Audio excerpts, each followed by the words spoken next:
오늘 하나님의 말씀은 전도서 10장 12절부터 15절까지 말씀입니다. 전도서 10장 12절부터 15절까지 말씀입니다.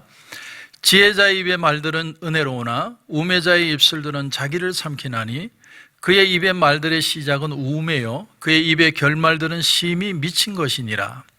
우매한 자는 말을 많이 하거니와 사람은 장래 일을 알지 못하나니 나중에 일어날 일을 누가 그에게 알리리요.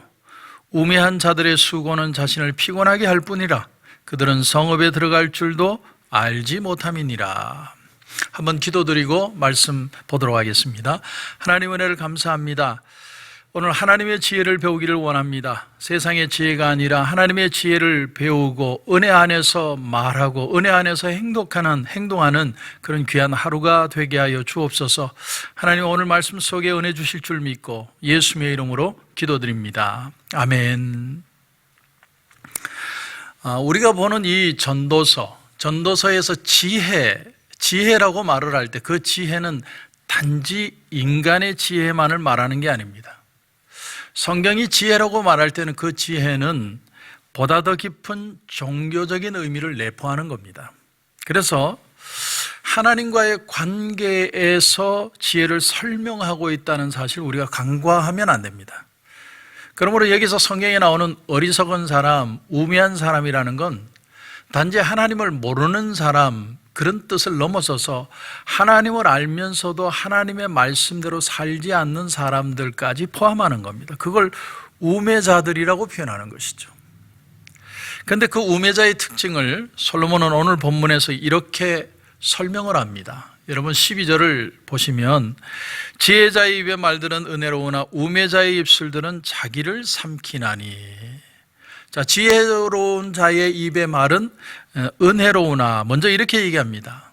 하나님의 말씀은 단순한 어떤 단편적인 정보나 지식이나 그런 어떤 일상적인 것을 거치는 게 아니라 이 온 우주를 만드신 이 온 세상을 돌리신 하나님의 원리 안에서 우리에게 주시는 말씀이라는 거죠.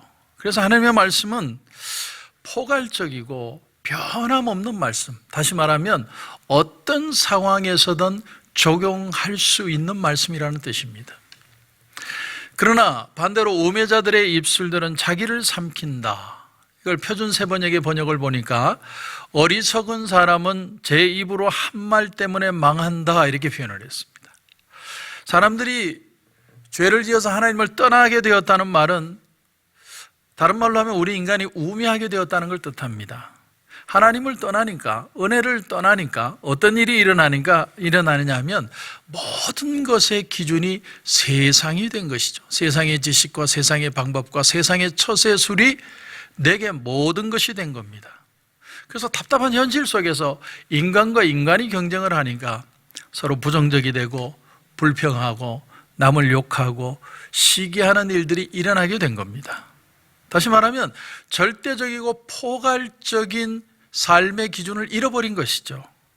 그래서 서로가 서로에게 늘 하는 얘기는 까십거리, 그런 얘기들만 주로 하다 보니까 부정적인 얘기들을 나누다 보니까 자기 말에 자기가 걸려서 넘어진다는 얘기입니다. 유명한 일화가 있죠. 시골의 작은 성당에서 한 아이가 그만 주일 미사를 돕다가 잠시 한눈을 파는 사이에 그만 그 성찬 잔을 다 쏟아버렸습니다.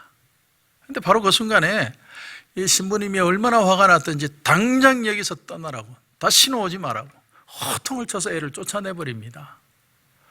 그런가 하면 또 다른 성당에서 한 아이가 주일 미사 중에 똑같은 비슷한 실수를 저질렀습니다. 근데 그때 그 신부님이 그 아이에게 뭐라고 그러냐면 괜찮다, 그럴 수 있지 않느냐, 나도 어릴 때 그런 실수 많이 했다, 너 크면 훌륭한 신부가 될 것 같아, 이렇게 표현을 해준 거죠. 세월이 흘렀습니다.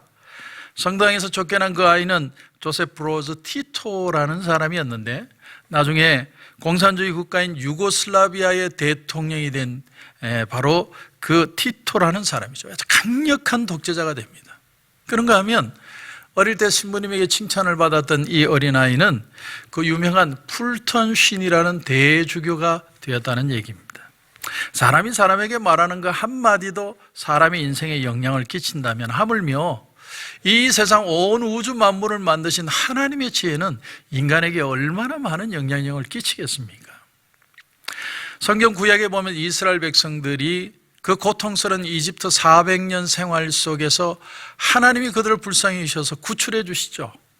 그때 이스라엘 백성들은 구출은 되었지만 그들의 삶의 관점은 오로지 세상적인 것이었습니다. 그래서 기회만 있으면 모세를 원망하고 불평하고 기회만 있으면 애굽으로 돌아가려고 합니다. 사실 인간적인 관점으로 본다면 충분히 이해가 갑니다. 물도 없고 음식도 없는 그 광야로 내몰리는 그 사람들이 하루하루 앞을 모르고 살아가는 삶이 얼마나 고통스러운 삶이겠습니까? 그런데 하나님은 아무것도 없는 광야에서 사람이 떡으로만 사는 것이 아니라 하나님의 말씀으로 산다는 것을 가르쳐 주시는 훈련을 하십니다. 지금 우리 상황이 그렇지 않습니까, 여러분? 우리는 정말 내일이 어떻게 될지 모르는 삶을 살아갑니다. 그래서 말씀만 듣고 사는 거죠. 말씀 듣고 기도하고 또 하루를 일과를 보내고 말씀 듣고 기도하고 또 하루 일과를 보내고 그거밖에 할 수 있는 게 없습니다. 근데 특이한 점이 뭐냐면 모세는 무리바에서 백성들에게 화를 내고 반석을 2번 친 것 외에는 모세는 이스라엘 백성들과 다투거나 싸우지 않았습니다. 이스라엘 백성들이 반역을 해서 돌을 던져서 이 모세를 죽이려고 할 때도 차라리 자기가 죽으면 죽었지 이스라엘 백성들을 향하여 원망하거나 저주하지 않습니다. 한 번은 하나님이 이 이스라엘 백성들을 다 없애고 너에게 새 백성을 주겠다. 그때 모세가 하나님 앞에 이렇게 기도합니다. 하나님, 생명책에서 내 이름을 지우는 한이 있더라도 이스라엘 백성들을 용서해달라고 기도하죠. 하나님은 그 모세 한 사람의 마음을 보시고 이스라엘 백성 전체를 구해내십니다. 그러므로 오늘 말씀이 우리에게 주는 교훈이 이겁니다. 우리가 이 세상을 살면서 우매한 모습으로 살아가지 않을 수 있는 유일한 방법, 그것은 다시 한번 내가 하나님 앞에 선다는 자세가 필요하다는 거예요.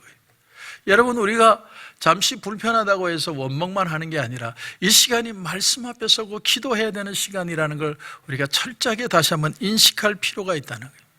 단순하고 일시적인 이 세상의 정보에 너무 연연해하지 마십시오. 세상의 정보는 틀리기 위해서 있는 겁니다. 그러나 영원하시고 변함이 없는 하나님의 말씀을 붙들면 우리는 분명히 다시 일어날 수 있을 것입니다. 바울이 제수의 신분으로 로마를 가면서 유라굴로 강풍이라는 큰 풍랑을 만나죠. 여러 날을 먹지도 못하고 자지도 못했다고 표현합니다. 그래서 사람들이 전부 이제는 죽는구나, 우리는 이렇게 죽을 거야, 이렇게 절망하고 있는데 바울이 그들 가운데 서서 이렇게 외칩니다.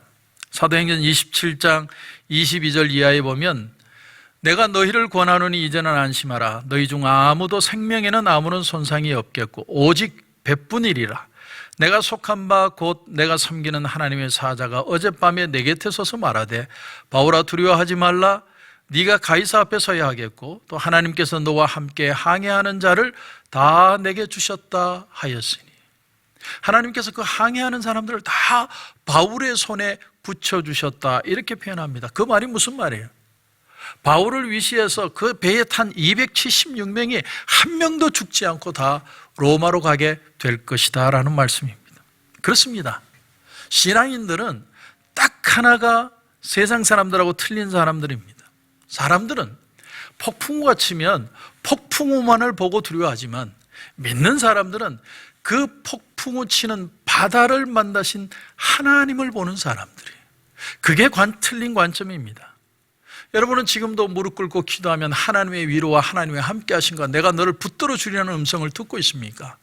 그 음성을 듣지 못하고 있다면 우리는 무릎 꿇고 기도해야 돼요. 하나님, 내 마음을 붙들어 주시고 하나님의 위로로 은혜로 다시 한번 일어서게 하여 주옵소서. 그 힘이 아니면 우리는 불안해서 세상 사람들처럼 똑같이 염려 가운데 살아갈 수밖에 없다는 사실입니다. 그러나 사도 바울에게 주신 하나님의 말씀으로 위로를 받으시기 바랍니다. 한 명도 죽지 않고 다 로마로 가게 되리라.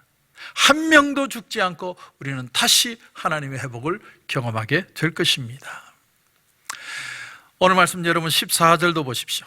우매한 자는 말을 많이 하거니와 사람은 장래일을 알지 못하나니 나중에 일어날 일을 누가 그에게 알리리요. 우매한 사람은 말을 많이 한다는 거예요. 무슨 말입니까? 미래를 모르니까 비관하고 좌절하고 절망하고 어쩔 줄 몰라 하고, 그러다가 자기의 여과되지 않은 감정도 폭발해 버립니다. 여러분, 여과되지 않은 말은 마치 구정물통 같아서, 그런 말을 듣는 때 우리의 느낌은 구정물통을 뒤집어 쓰는 것 같은 느낌이에요. 여러분, 미래가 어떻게 될지 아무도 모르죠. 백신을 개발하는 사람이 미래를 아는 것도 아니고, 정치가가 아는 것도 아니고, 경제적인 전문가가 아는 것도 아니에요. 지금은 누구도 미래를 장담하지 못하고 그저 담담히 하루를 살아갈 뿐입니다.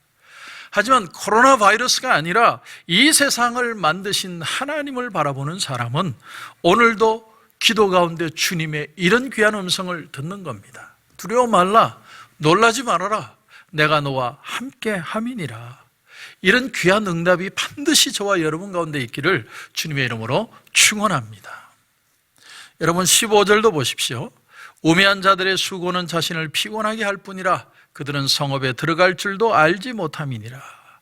하나님을 믿지 못하는 사람은 자꾸 일을 벌인다는 거죠. 못 믿으니까, 하나님이 역사하시는 걸 기다리지 못하니까 자기가 자꾸 일을 벌입니다. 그러면 자기만 피곤한 게 아니라 다른 사람도 피곤하게 만드는 거죠. 우리에게 지금 지혜는 뭐냐면, 우리의 마음을 은혜로 잘 지켜서 나를 다시 한번 말씀 앞에다 세우는 거예요. 그래서 오늘 말씀의 12절을 다시 보면, 지혜자의 입의 말들은 은혜로우나, 이걸 골로새서 4장 6절에 가니까 신약에서는 이렇게 해석을 했어요. 너희 말은 항상 은혜 가운데서 소금으로 맛을 냄과 같이 하라. 그리하면 각 사람에게 마땅히 대답할 것을 알리라. 소금으로 맛을 낸과 같이 해라. 이 말은 너희 입에서 나오는 말이 부정적이고 염려하는 말이 돼서 사람의 마음에 복통을 일으키는 말이 아니라 아주 새롭고 맛깔나는 말이 되어서 사람들에게 소망을 주는 말을 하라는 겁니다. 여러분, 이걸 기억하십시오. 하나님의 때에 하나님의 방법으로 하나님은 반드시 회복하십니다.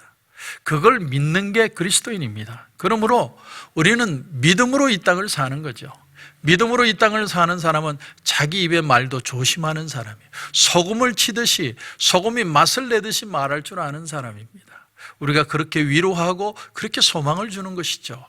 그리고 하나님이 회복하실 때는 믿음의 사람들에게 30배, 60배, 100배의 축복을 허락해 주실 것입니다. 그런 은혜가 저와 여러분 가운데 풍성하시길 주님의 이름으로 축원합니다. 오늘 기도 제목을 드립니다. 여러분, 우리에게 지혜는 뭐냐? 이 세상을 만드신 하나님이 계시다는 걸 믿는 거예요. 우매한 자들은 믿지 못하니까 원망하고 불평하고 두려워하고 염려합니다.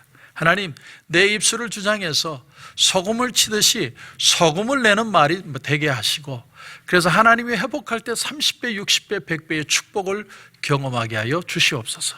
그런 은혜가 오늘 하루도 저와 여러분 가운데 풍성하시길 주님의 이름으로 축원합니다. 기도드리겠습니다.